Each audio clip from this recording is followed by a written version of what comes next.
All right, welcome back to episode number 14 on Thanksgiving Eve, Mastering Modern Selling. Tom Burton, Brandon Lee, Carson Hetty, and Nabil. No, but hey, you got to say episode 114 with a little bit more excitement than that. Like episode 114. Should we start over? I mean, it's not like Joe Rogan where he's got like 2,000 episodes. Right. Should we start over? Well, he just goes live every day for 3 days and, for 3 hours and talks. Right. Yep. Yeah. Anyway, that's all right. So Nabil should go live every day for 3 hours and just talk. Right. We found a new job for you, Nabil. Thank you. I think Nabil already does that. Don't you talk for at least 3 hours a day, my friend? Even in my sleep. Ask my wife. I can shut the hell up. All right. Well, we got a lot to cover, a lot to talk about here. Tom's going to try to keep us on the rails. Man, I am. I feel like I should that's a practice job. A little bit more. Tom, it's the night before Thanksgiving. You've got me, Nabil, and Carson, and it's 3:30 in the afternoon. Good luck, my friend. Yeah, and I don't know what Carson's drinking either. So, hey, I'm actually 75 days. You saw the Dirk Beverage episode. I'm 75 days, no alcohol. So, wow. Are you going to make it to 76 or? That's the plan. Okay. Unless you guys give me a reason to change my mind. But all right. Well, hey, Brandon, I wanted to again thank Fist Bump and all the team there for all the production work and getting this all to happen. You had a webinar last week, right? We did. Yeah. Was it good? Did it turn out well? It was good. I got Reams stepping up, and she's been helping clients with their live shows and personal brands for over a year now. And now she's moving into a strategy consultant role. And so she and I did a webinar. It was awesome. We had fun. Okay. Yep. Helping people understand, like, this is the fun part I have. And Carson, you had a big part of this over whatever that was, a year plus ago. We were talking about your framework, your salesman on fire. Like, how do you do this? Really, the best thing around these live shows is that we take a 45-minute show and we create 28 pieces of content that are used for outreach purposes. They're used for marketing purposes. We get shorts for social media. We have newsletters, we have blog articles, we have all this content that we can create. And this type of content, you can't AI it. Like, we can use AI to use the transcripts to do all kinds of things, but so many people are using AI for everything. You can't fake this humanity. And that's what I really like about this type of content. And you don't have to prepare that much, right? We're having a chat. It's all about chatting, correct? That's it. Talking about not being able to fake humanity, our guest today is one of a kind. That's it. So I'll show that. Tom, sorry you're not involved, but Nabil and I in DC holding Carson's book. I love it. What a great way to the show must go on. It's perfect for the show. By the way, just to start, if you haven't picked up a book from Carson, please go ahead and get it, because this will change your sales life as a salesperson. So go on Amazon. It's going to be on my LinkedIn later again. Go ahead and get yourself a copy, because that you're going to learn a lot from the master here. So that's a great book. I held nothing back. Some people think I'm insane for publishing my entire $1 billion LinkedIn playbook where my competition can go out and just read it and know exactly what I do. I say bring it on. If somebody else wants to do that stuff to that level, do it. But just to tell you, for somebody like me who's dyslexic, who does not like to read at all, I mean, when I tell you I do not like to read, it was an amazing grade, because why? I've learned so much. I picked so much from it. I think any salesperson needs to pick up that book and read. I mean, you're sharing the whole, secrets. There's the secret sauce inside the book. And they think, hey, we should call you the $1 billion man, salesman. I got a lot of secrets. It's a thick book. So here we go. Hey, by the way, I will suggest that you have it in audio as well, because I think you can have it all over. This is, people. I'm recording now. That would be awesome because I think people are really going to listen to it in their cars every day. Salespeople now are getting lazier by the day. So this will help out to get it out there where they're driving to work. They're going to get all the secrets out of it. So we need to dive into that comment. So salespeople are getting lazier by the day. What do you mean by that? Whew.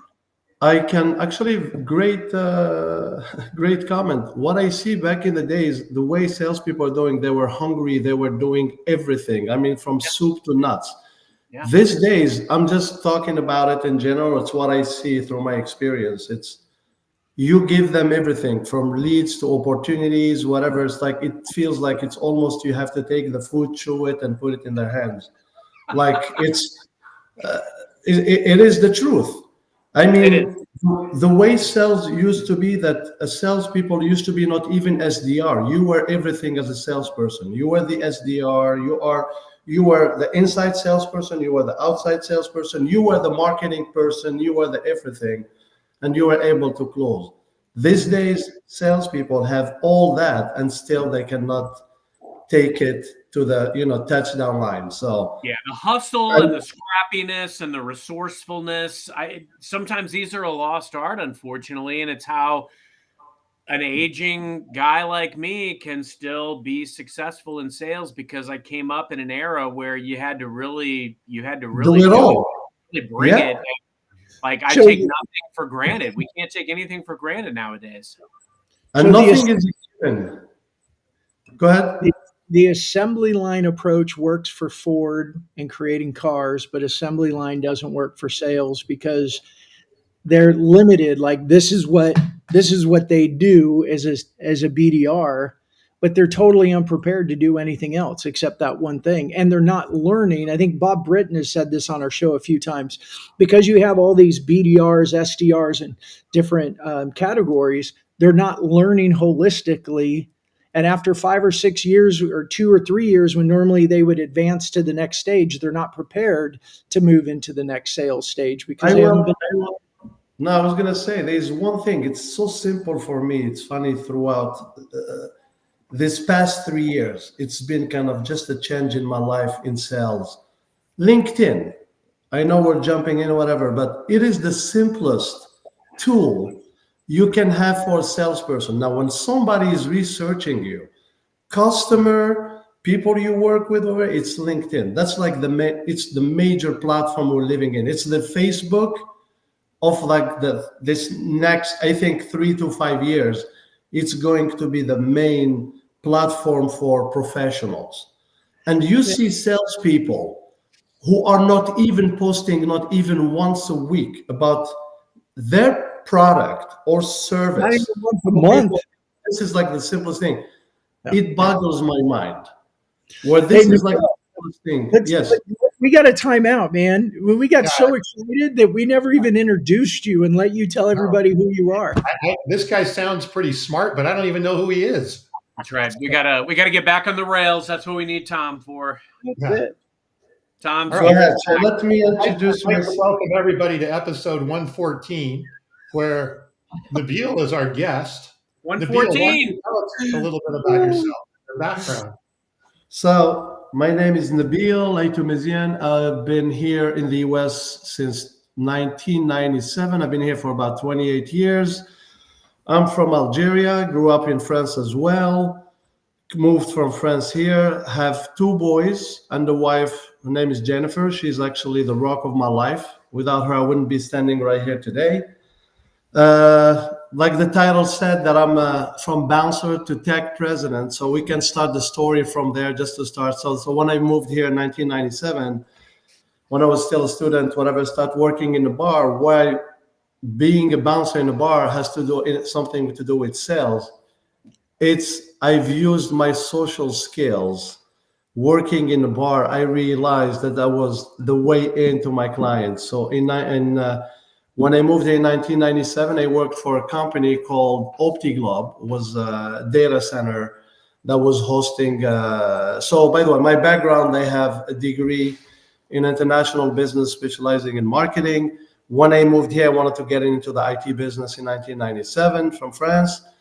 Starting to work in 1999, I got hired to this company called OptiGlobe as an intern and ended up working for a service desk because I had no experience howsoever into the IT world. You could have talked to me about email. I had no idea what an email meant coming from France.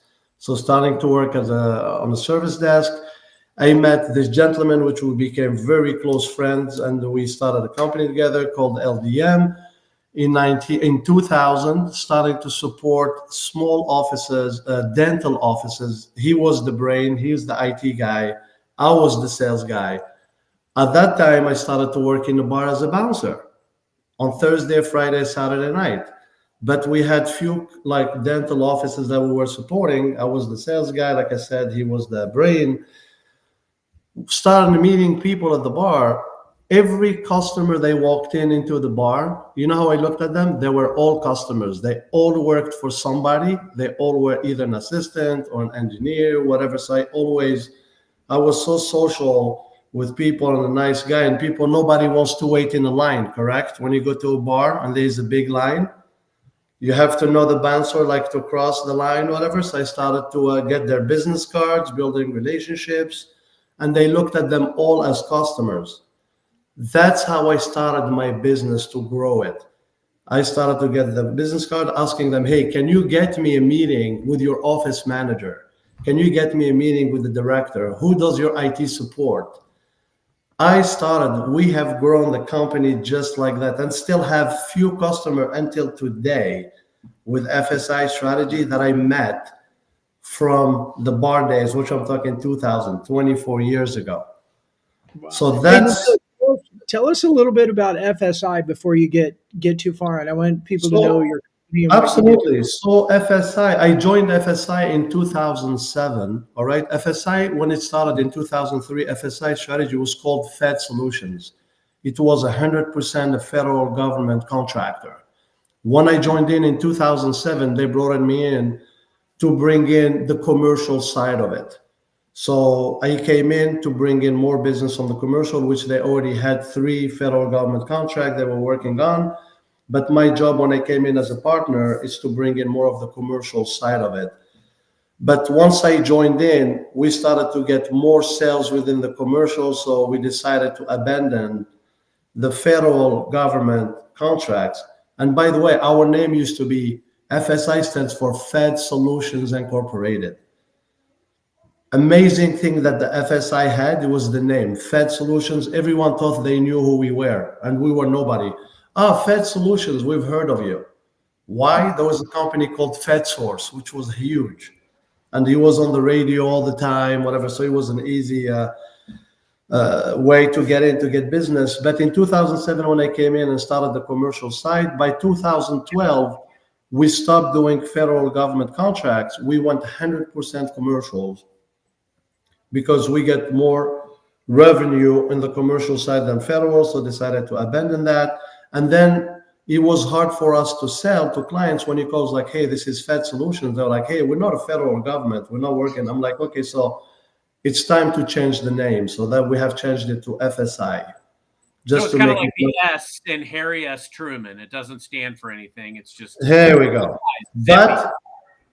But what we like, we added the strategies to it because we are more here now to strategize for clients, like customers. We're more of the consultants. We're here to help customer, move forward with the new technologies that's out there, whatever. So strategizing, helping them strategize. So about 2017, fully zero government contract. We were 100% all commercial. By 2019, we decided to go 100%, and not just your regular MSP, which is a managed service provider, but an MMSP, Microsoft Managed Service provider. Only Microsoft. Like if you're not into the Microsoft ecosystem, we're not a match. Like I joke about it, and on a live show, I said, if you like your girls blonde, stick into blondes. That's what I wanted. That's what we were very good at. That's what we are.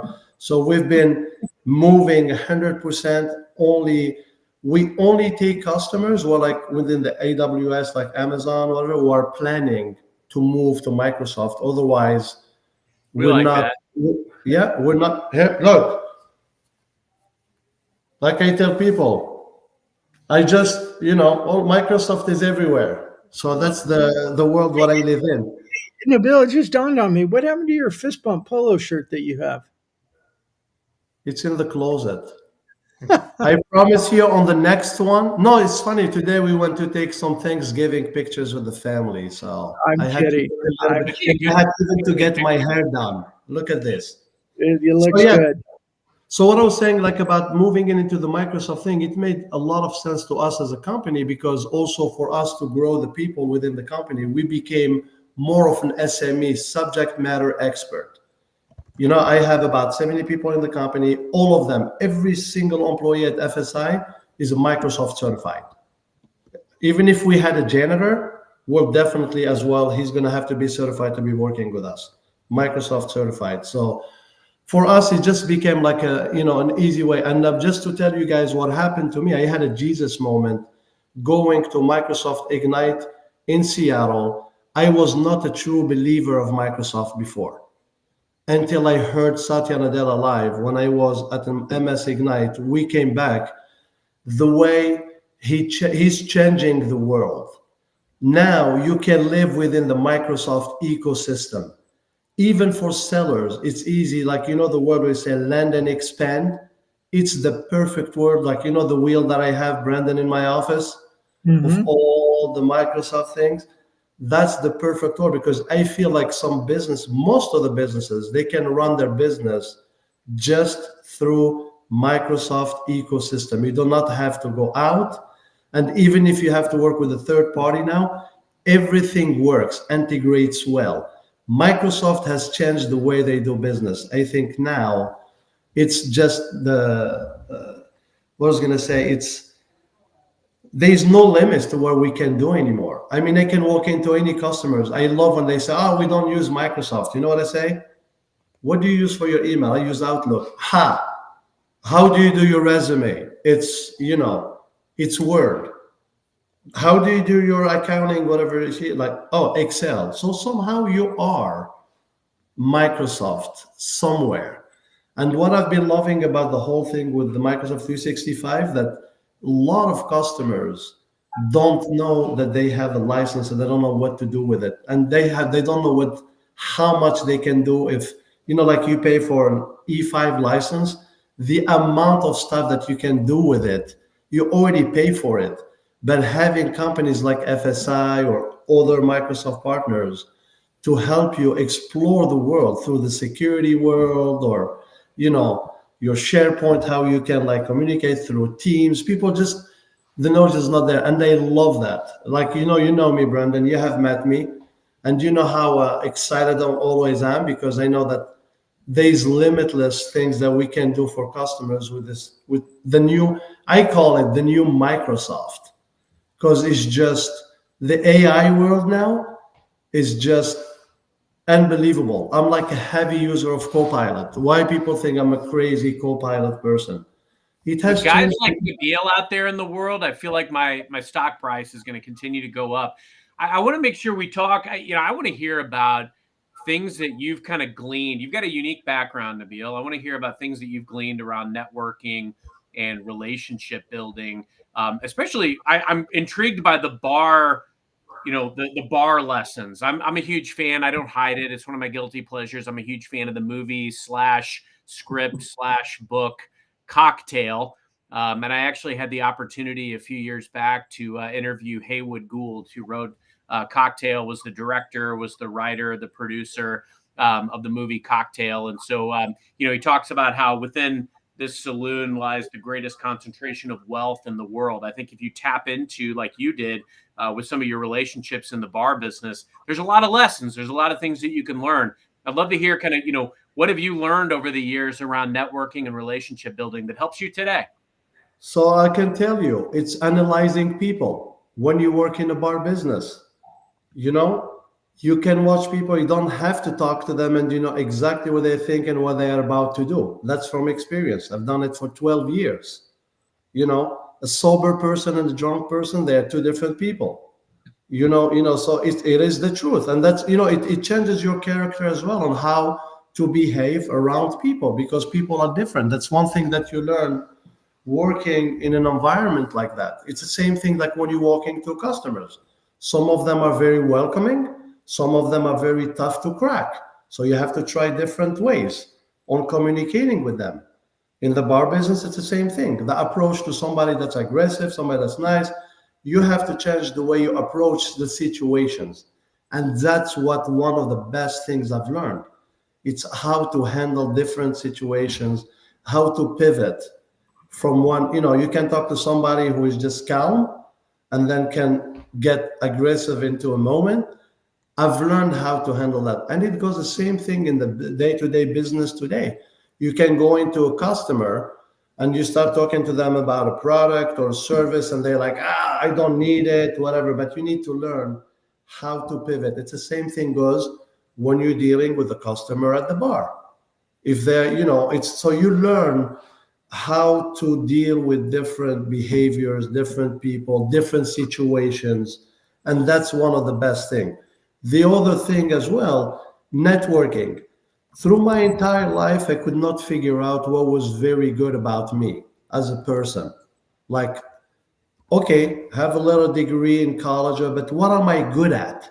What is the best thing that is about me, Nabil? Like I asked myself all the time. I realized, you know what? You're very social, very likable. I think so, by the way. Yeah? This is what I think about myself. But I said, how can I utilize that to help me with my business? Because I'm a social bee. I talk to everybody. I'm always nice to everybody. And they said, I need to use it to grow not only my brand, but myself, my business, the company that I started, I came into, whatever. It was through people. That's what we're going to get into the point is like from the bar going to LinkedIn, because I look at LinkedIn as well. It's kind of the same platform, but it's a digital platform than being in a bar when you're doing a face-to-face. I call LinkedIn was my bouncing days, basically, in a way. It's just because through COVID, people were not meeting face-to-face, that we had to learn how to start being in a different world, which is, the new digital world these days. In the bar, you're dealing with the person every day. On LinkedIn, it's just through a different way of doing business these days. That's why for me, working at the bar was easier, and LinkedIn now made it my new bar. It's like I feel like I'm a new bouncer within the internet now, because people are approaching me to ask me for things through messaging, and people were approaching me at the bar when I was outside trying to get in, not waiting in line. It's the same thing. It's like the more I was in front of the people, the more I get the attention of people. And that, like when I used to, at the bar, how do you get attention when you have last call? As a bouncer, you're there and you have to scream to everybody, it's last call. You need to get the hell out of, Same thing goes for me now on LinkedIn. My approach to my services or my product it's through LinkedIn, the way I write things every day. But for me, the secret for selling, you need to be authentic and you need to love what you do. Because I feel like for any seller, if you do not believe on the product or the service that you sell, you will never succeed. You can maybe make a little bit money, but it's going to add at a certain point. Because loving what you do, that's the only way you can take the message to the customer, the person that you're trying to sell to, because you have to believe on whatever you're selling. Otherwise, it's not going to go anywhere. I think for me, my success, I'm very authentic. What you see, it's what you get. It goes the same thing for my customers. I care. The way I do not like to be screwed, I do not want my customer to be screwed.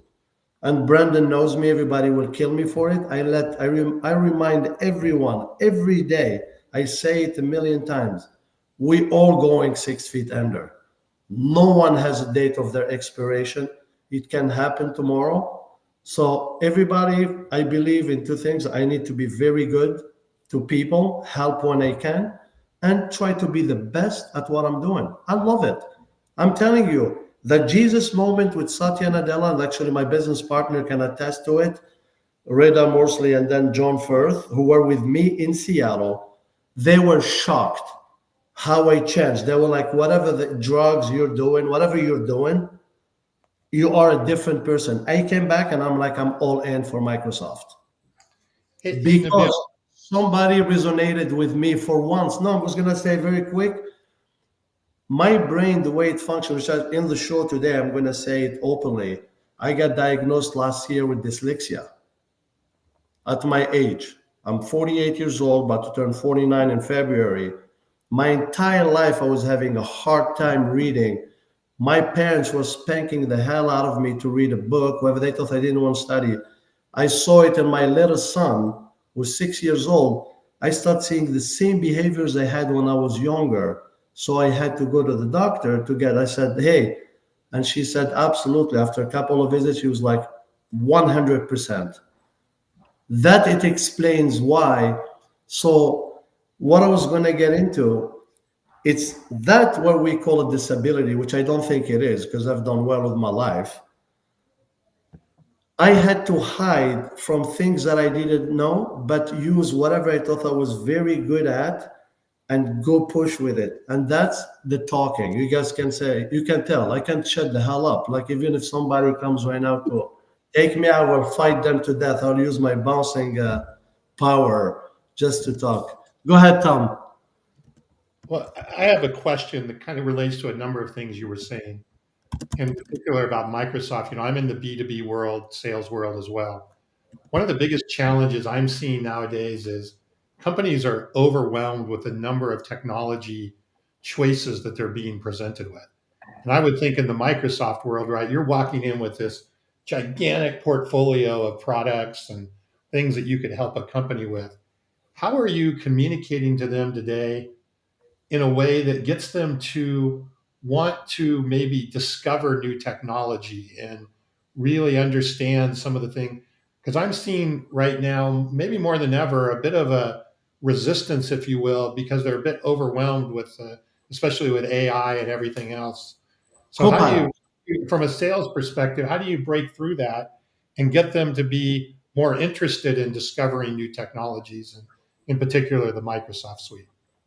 Great question, and I love it. I'll tell you, the biggest mistake that's happening out there right now, it's people are trying to push technology on the clients. You got to go back to basics. For example, Copilot. That's what I've been, the person I talk about it every day. I sleep Copilot, I eat Copilot because I'm 16 months. It has changed my life from my personal to professional. So your question about how do I take it to customers? I said, go back to basic. Don't rush into Copilot. Copilot, for example, AI these days, it's cut into three. You have data, security, training, and adoption. You got to, I tell the customer, before you jump into anything, first of all, clean up your data. We're in the AI world these days. Start doing, house cleaning. All right. Before you sell your house, whatever, you need to clean it, make it look good, whatever. So go take care of your data. Clean up the stuff that you don't need. Archive the stuff that you're not going to be using, because garbage in equals garbage out. So you're not going to be ready for AI if you're not already cleaning up the thing. Then once you clean your data, secure it. Make sure it's secure. Once you secure, here we go. Thank you, Brandon. Here you go. It's our t-shirt. You see the garbage in equals garbage out if you don't clean it? Here we go. So, and then the last part, I always tell the customers, because everyone is overwhelmed, technology is moving so fast, is to train your people. If you do not train your employees, they will tell you whatever technology you give them, they're going to tell you it sucks. This is the first thing that comes out of the user. So for me, when you talk to customers, that's what I said, what I'm loving about the Microsoft ecosystem today. Like, for example, at FSI, we specialize mostly in the modern work and security. Those are the two worlds. Those are the ones that we live in. We are the pros. We're the true SMEs. We don't want to go outside or more than that. We want to help the customers. This is what I don't like about lot of partners, you try to be jack of all trade and master of none. You choose 2, 3 things that you're very good at, and you're very good at. Like, I mean, you live by it, and that's where you go. And you just don't go, by the way, what you said about the customer, you just don't go to sell. These days, sellers need to understand one thing. It's very hard to get a customer to start with. So when we get a customer, it's to lend them for a long time. So we have to believe or whatever we sell to them. We're not selling. We're actually helping them to move up, to move forward, to be ready for this AI era that's happening. Copilot, it has changed my life. I will use something here on a live show. I know it's going to sound kind of funny, but it turned a donkey into a horse race. I have struggled doing so many things before to manage my time, whatever. And I'm, like I said, a heavy user of Copilot. It has helped me manage my schedules, my calendar, my Teams calls. When I am on Teams call, that's why sometimes I wonder how Carson is living. I'm like, my God, if I was Carson, just come and hold me from jumping from the bridge. I mean, I have my schedule now. It's more, I have an assistant. Copilot. Microsoft was very smart on calling it Copilot and not Pilot, because it's your personal assistant. You are the pilot. It learns your behavior. It learns what you do. It learns how you write. Let's not forget over here. Let's just face it, guys. I'm an immigrant. I've been here 28 years. I'm still sure have a big accent. My kids don't. My wife don't. I do. But you know what? Copilot doesn't show my accent. But what Copilot does, it writes exactly like me. It just in a better way. And it doesn't let me overthink stuff. It puts my true ideas into words. True example here, my business partner for 15 years. When we go to meetings, people see how enthusiastic I am, the energy I bring in, and they love me. Always at the end of the meeting, he tells the other executives, let me tell you what Nabil means by that. He was my translator. Do you know what I told them about a month ago? I said, you're fired. Copilot now is translating for me. I don't need you in meetings to translate what I'm trying to say to the customer. So my point, I feel like we're living in a world right now of the AI world, which is for me, it's a Microsoft, because my simple explanation, by the way, Tom, I love this explanation that I explained to a lot of executives about Copilot.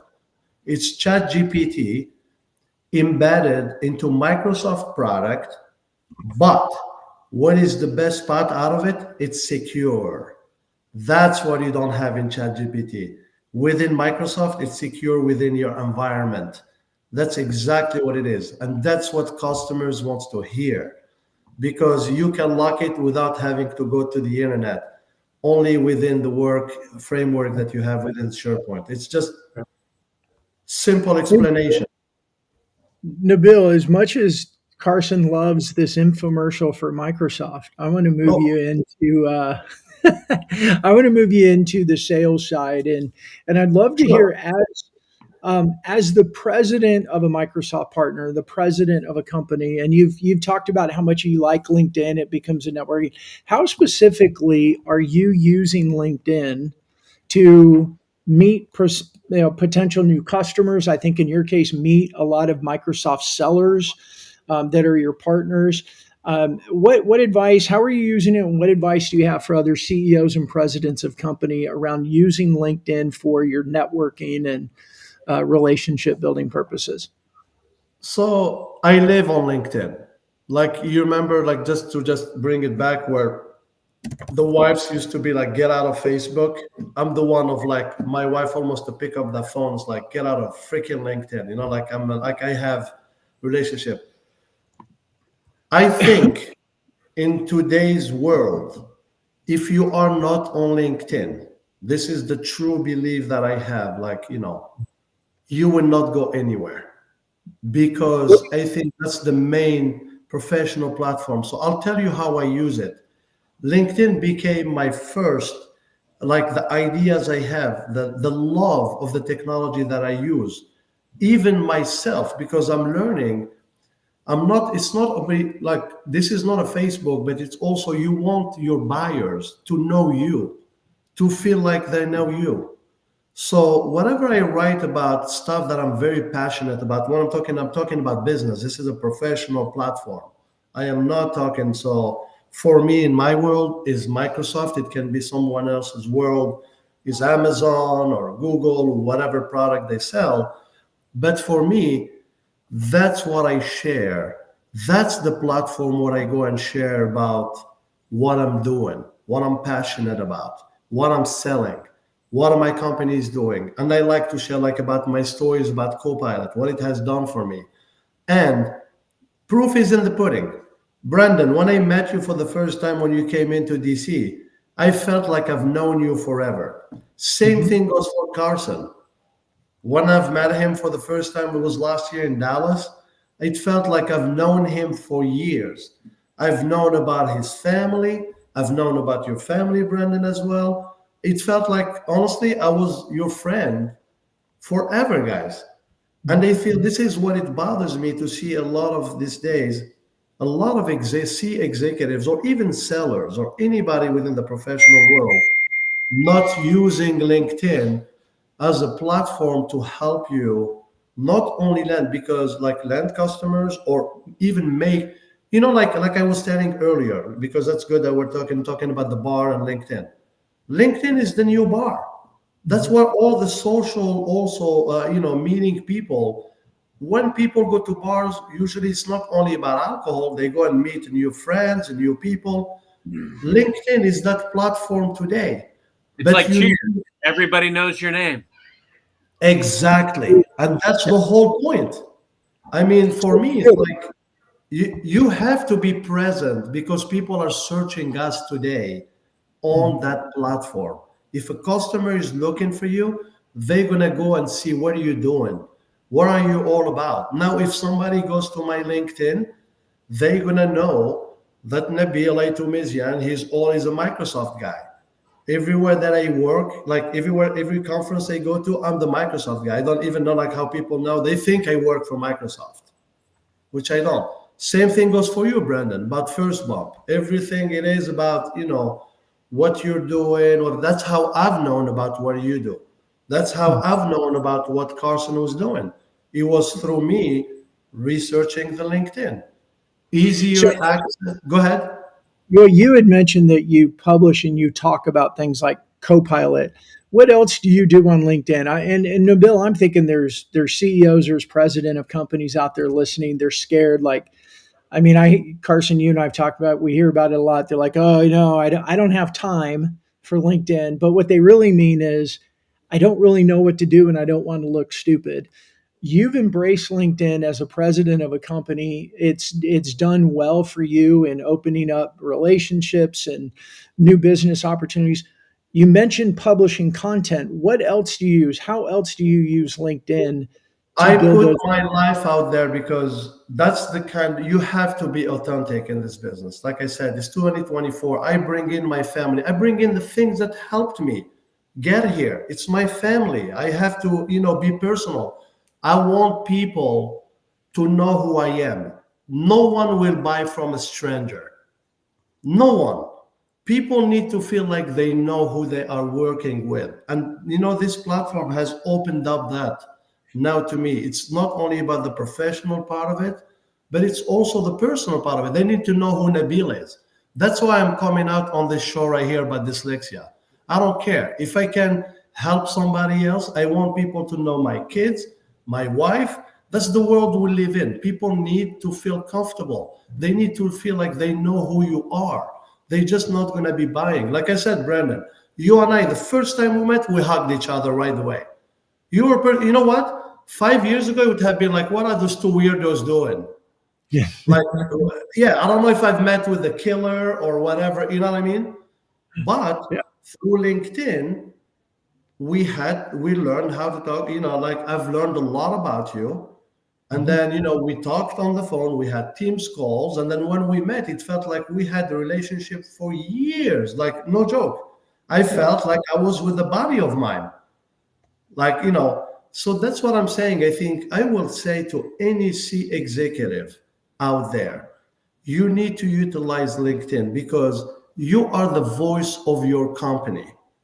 You are everything the company. You need to be out there. People need to know who they are buying from. So like I said, C executive, you need to be out there sharing what your company is doing. Share about yourself so people can know who they are dealing with. Because people these days, like I said, they don't go, in our business today, it's not Wikipedia. It's LinkedInpedia, whatever. That's what it should be. Because when you search most of the people right now, it's their name will come. If they're not on Wikipedia, first thing that's going to come, it's their LinkedIn profile on Google search. That's the first thing you'll see. So we need to be out there as executives. We need to be sharing not only our professional life, also personal, because people need to know who we are. And also what I've learned through you and Carson, it's how much you can create out of a content of a little something. You can get so much out of it. I mean, the amount, now I can't get out of it. I'm like hooked because that's what my life is. That's what I work. That's what I get leads from. That's where people reach out to me from. It's the place, and that's why I want the world to know I'm very authentic about stuff. And I'm not here only to sell, but I want people to see who I am because that's how people are comfortable with. I'm not here, So, Hey, Nabil, how much do you think like your success, whether you were leveraging your role as a bouncer in a bar to meet people and ask them like, oh, can you get me a meeting with your boss, all the way to using LinkedIn now as a president of FSI, how much of that is personality and how much of that is also strategy? look, I will be very candid here. LinkedIn has changed my freaking life in the past 2 years. I mean, it has changed it, period. Let's put it out there. Because you know what? I have, I think, one of the best personality. I'm loud, I'm 6'4", and, I can be around the room and people can hear me. I can be annoying to some, and, that's what it is. But LinkedIn, the past 2 years, that's what I've been living in. Everybody was in the COVID world. We were all in the same world. But what I discovered, and no joke when I'm going to say it, guys, live over here, you, Brandon, and you, Carson, made that difference for me because I saw how much you guys are. I was like, how are these people living? Do they have a life? That's how I looked at it. And then I learned there is a whole strategy around how you can manage your LinkedIn. It is so important. But that's the problem. I think people just don't know how to use it. I think if you realize how you can use it towards your advantage, to advance you, so you can get your message out there, it is the best platform out there. So my answer to you, it's 100%. I give it to LinkedIn, not 80, not my personality, because the first connections have been happening in the past 2 years before we just started to go out now to conferences and meet people again. It was through LinkedIn. So now I'm out and about again, that I'm traveling every week, but it's all through LinkedIn. When you go somewhere and somebody comes to you, Brandon, I've heard it from you and I'm hearing it. People come to me, they're like, oh my God, Nabil. And I'm like, who are you? And they're like, I know you from LinkedIn. And then they are snatching a picture with me, whatever. I'm like, so that tells you everything. That means I'm doing a good job sending my message out there. And that's what I want to become, the evangelist. I want to get that message of mine is a Microsoft, that's the way I'm in. But that's what I want. It's working.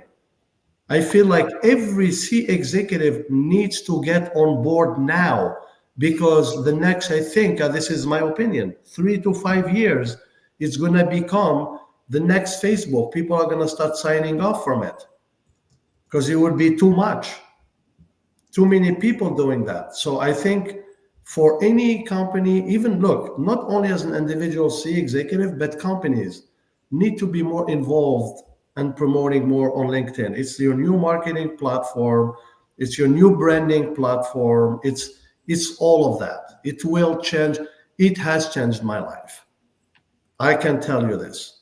It has made me a better executive. It has everything about it that happened for me so far has been positive. Only a plus, like nothing negative that came out of this. So for me, that's what I would, ask anybody. And I don't know if everyone, when I walk in today, everywhere, I tell people that's my first message. Are you on LinkedIn? Are you doing enough? Are you promoting yourself? Do people know exactly what you're doing? Do people know you? You know, those are the questions that I ask people. And most of them, people, I don't know how to. People don't even know that they can, write something and have it scheduled to be posted in the simplest things. People don't even know how to utilize AI today to do things for you. Like I told people again and again, I'm freaking dyslexic, but you know what? I'm a smart person. I have great ideas. Now I have my assistant. Her name is Copilot. She writes things for me the way I want them to, and they keep changing. I just tell her what I want, and she puts it into words for me. So people, they have no reason to be joining this movement. No joke of LinkedIn. It's a movement. That's what people need to do because we have the tools today. Back in the days, I would say it will take you 2-3 days to write something to post it about Copilot. Now we have AI, for God's sake. We have this whole technology that's in our fingertips right now. And people are not even putting it. You don't need to put that much effort. And I will tell you again, guys, Brandon, Carson, thank you so much because of you people, because of you guys, it has changed my life. Seriously. It has changed my professional life. It has. Because I think I was late into this game. Brandon, you made a comment earlier that I think there's some serious value to. There's a lot of people that are out there that are thinking to themselves like, hey, how do I get started? I don't have time for this. I talk to people all the time too that are like, they say things like, I'm planning on getting out there. I'm planning on getting out there on LinkedIn. I've been, creating some material and I'm going to start posting on such and such a day. Or, another one, I talked to somebody the other day that I work with and they're like, I've got this idea for a podcast that I really want to do. And I've got the equipment and I've got, the scripts for multiple episodes. And I'm like, just do it. Just get out there. Like, I think the best thing is sometimes don't overthink your efforts. It's progress over perfection. It's put something out there. I've absolutely made posts that nobody liked. I mean, the vanity stats were non-existent, but it doesn't matter. You put stuff out there, you take the signals, you pivot, you adapt, you adjust accordingly. I think the key element is your target audience is out there. So no matter what you're trying to do, whether it's creating, embellishing a personal brand, whether it's meaningful connections with customers, whether it's taking charge of your career, you can literally do anything with LinkedIn. Absolutely. And like I said, your target market is on LinkedIn. That's what I was saying earlier about sellers. They are there. The cost, like if you are trying to go after an account, for example, they are on LinkedIn. Connect with them. Build that relationship. They see what you're doing, where you're up to. They'll follow you. That will all help you through your journey. But that's what I said earlier, Carson, when we started about saying laziness, the new way of doing it. These are like we have the technology these days. We have everything in our fingertips to be successful. It's about how you handle it. Go ahead, Carson, Brendan. Yeah, I think Nabil, you should probably get a check from Microsoft. You've promoted Microsoft, you promoted LinkedIn. Like, you should be one of their paid influencers. Hey, like I tell people, as far as I'm concerned, my mortgage is paid from Microsoft, what I get business from. So this is who I work with every day. There you go. But to be honest with you, that's something that for me, it has changed my life because it's for once. We're going to talk about sales again. Authenticity. It's something that I believe in. It's the same thing like Brendan. What are you doing? Like we discussed even with First Bump. What do you do about helping CEOs? I believe in that because I'm in it. I'm the first person to becoming successful through that. So like I cannot go and say something that I don't believe in. I'm the product of that success. Yeah, I think what I like about your story too, Nabil, and you say this all the time. You're like, I'm an immigrant. I've been here 28 years. You started out, you came here, and your first job you could get was at a bar as a bouncer, but you've leveraged that through relationship building, networking, a personality that's not scared for people to reject them, and you've gone from the bar bouncer to the president of a very thriving, growing partner with the largest company in the world. It's a tremendous testimony to you, but I think, and the reason I liked having you on the show is to talk about that you networked offline and now you're networking online. Everything you're focused on is that authenticity to build relationships because opportunities come from those relationships. And I've learned, Brandon, like I said, my dad always told me something. Always respect someone who's older than you. So whoever is one day older than you knows one more thing than you do. Again, Did you just call me? Did you just call me old? Is that what you were doing? No. But I'm gonna bring it back. You see, this is not like age before beauty. I'm learning all those things after 28 years here. I'm learning, sir. But what I was gonna tell you, I've learned by seeing what you guys were doing and other people on LinkedIn. And that's what I like to do. I always want to learn from somebody that's better than me. Like I'm always looking at someone that's more successful than me or done something better than me. Those are the people that I looked at. Like I was watching you guys on LinkedIn, and that's how I've learned on my own, watching you guys' behavior, where you were posting, how you're posting. I had to learn it.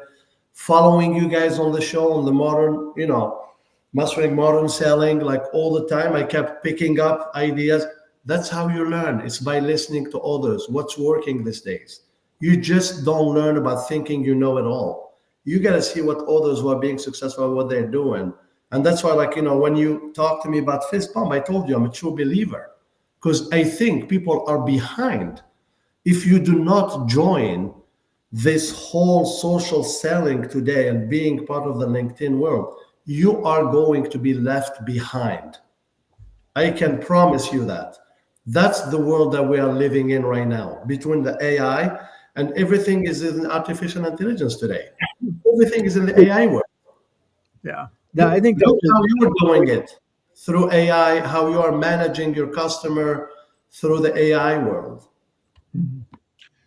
So, hey, I have one as we wrap up here. I have one question that you've touched on. You even touched on when you talked about salespeople are getting lazier, they have been lazier. And this is a question for all of us, actually, Carson, Brandon, Nabil. As we go into next year, what do you think is the world of sales? How is it going to change? Do you think that the assembly line where, hey, I'm waiting for leads and I'm waiting for things to be dropped in my lap and all that stuff, do you think that's going to change to go, Carson, to what I think more of what you probably just wrote about in your book? As a salesperson, you just got to hustle, build the relationships, and kind of do a lot more of this. Take more responsibility for it yourself.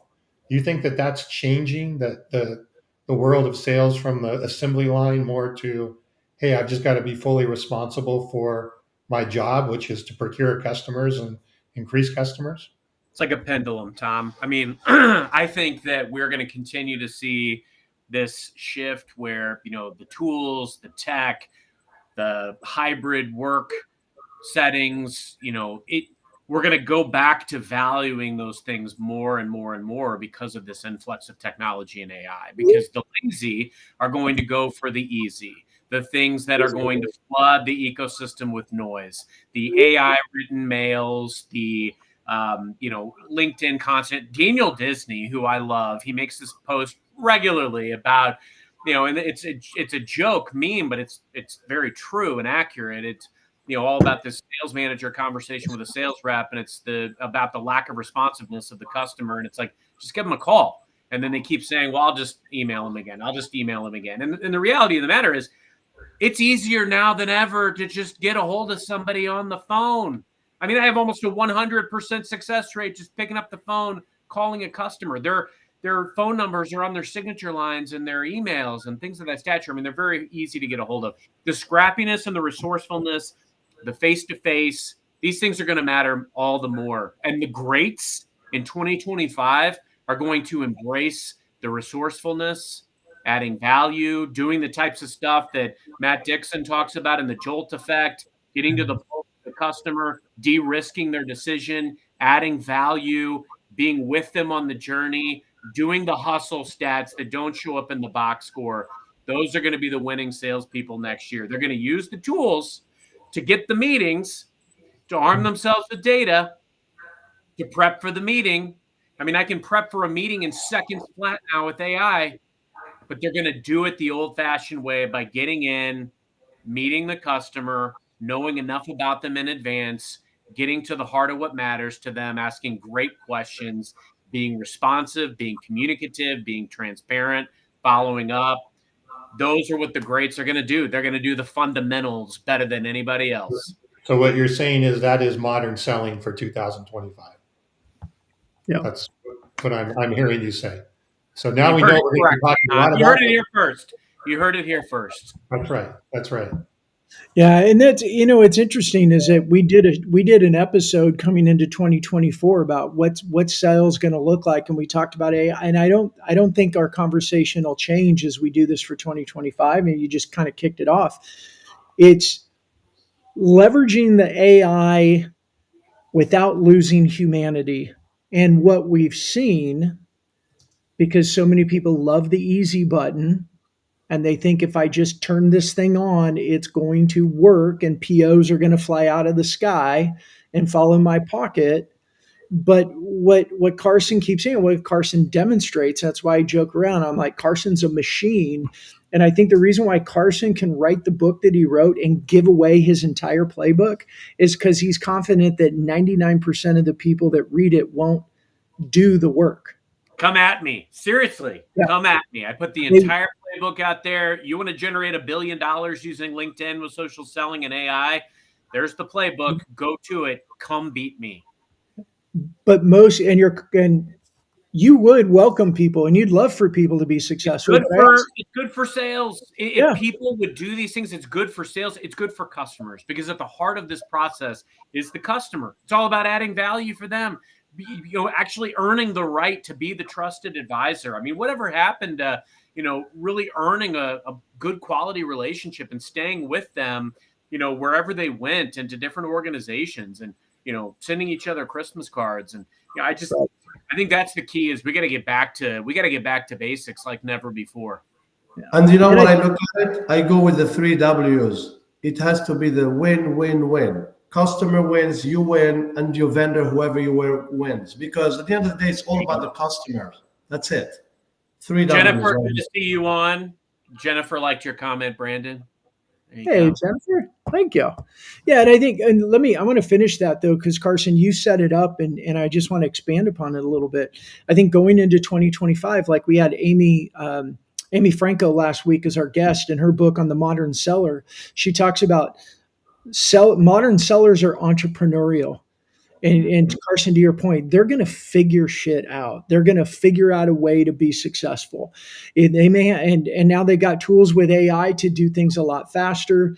Like Carson, you just said that you could do your research in a matter of seconds. Like, we've just built a GPT that allows our sales team to do research on companies in seconds, where it used to take them, we carved out, do the 10 to 15 minutes or 12 minutes to actually do the research to know what the heck you're talking about. Don't reach out and go, well, what do you guys do?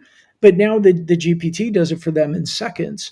So that modern seller is going to be entrepreneurial. They're going to figure things out. They're going to have to try things. They're going to test things. I think the time of the SDRs, here's your script, do these things, go repeat it 50,000 times in a day. I think that's dead, because that one size fits all is just not working. And to Nabil's point with everything, LinkedIn is just a tool, but the actions that you do in the tool are about being social. And I don't mean social media, but just being social, being talkative, being communicative, listening to what other people are sharing and saying and commenting, adding your own spin into the conversation with your own words, and being seen. And Nabil, you said it earlier, I feel like I already know you. I see you all over the place. When they know your name, or they know your company name, or they're familiar with you, if your email ends up in their inbox, you know what people are looking at now? They're looking at names, like the human filter. We got to go through. We get so much emails. The first thing we're going to do is come through and go, any name in here that I don't know is someone I don't know, which means they're sending me an email that I didn't ask for. Click, click, click, click, click, delete, and now start with.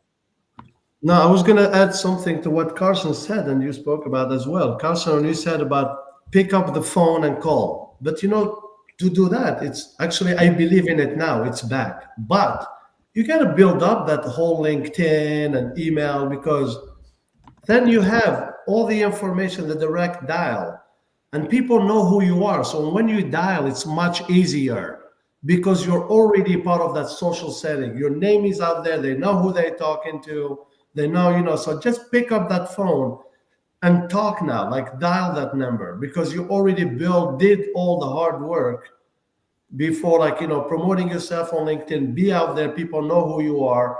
You get that phone number, pick up that phone, call that customer, go after them now, because you had the ground, built for you, like you have everything built out for you. And the AI is already doing all that. We have all that information. So now it's kind of funny. We're back to old school, not the cold calling, but this time I call it more of the warm call, because you are already known through the social world, which they know if they check you. When you pick up and call the phone, they feel like they know you. They know who they're talking to. That's why I said, sellers, don't get lazy. Start promoting yourself. People are searching you on social media. Go at it. Get on LinkedIn now, not tomorrow. Today. Start posting about what you're doing. Make sure people know who you are. So that's my message to the sellers. Get out there. That's a great way for us to end. Nabil. Nabil, go ahead. Sorry, Brandon. No, go ahead. You got it. You wrap us up. No, I was just going to say, if people wanted to connect with Nabil, it's pretty obvious, right? Find you on LinkedIn. So that's what I live. That's the way to go. And thank you. I mean, this is one of those we have to listen to a couple times. I think there was a lot we covered. Brandon, sorry, you were going to say something. I didn't want to cut you off. No, I was going to do what you just did. I was going to ask Nabil to tell everybody where to find him. Give us the URL for FSI Strategies if someone's out there and needs your Microsoft expertise. Look, if somebody is looking for me, it's very easy. It's Nabil, and then the last name, I'm still learning the alphabet. It's all of it, so it's too much. Aitoumeziane, whatever. People, they always mess it up. So Nabil Aitoumeziane, but you can find me on LinkedIn. You put Nabil and put Microsoft, and I'll be there. Okay. So, but thank you. I just want to wish everyone a happy Thanksgiving, guys. I'm blessed. Thank you so much for having me, and I look forward to doing more with you about talking about this, because like I said, LinkedIn, social selling is the way to go. If you did not buy Carson's book, go check my LinkedIn. It's going to be there. Brandon, keep going at it, man. Fist bump. I don't even have it. I left it at home when I'm nervous. Here we go. That's what I want to say. Tom, thank you so much for keeping us in line. I don't know how good you did, because they can't shut up, like you can tell, but maybe you next time. Thank you guys so much. Thanks for having me. Have a good Thanksgiving. Carson, wrap us up. Happy Thanksgiving, guys. Happy Thanksgiving. Very thankful for you guys.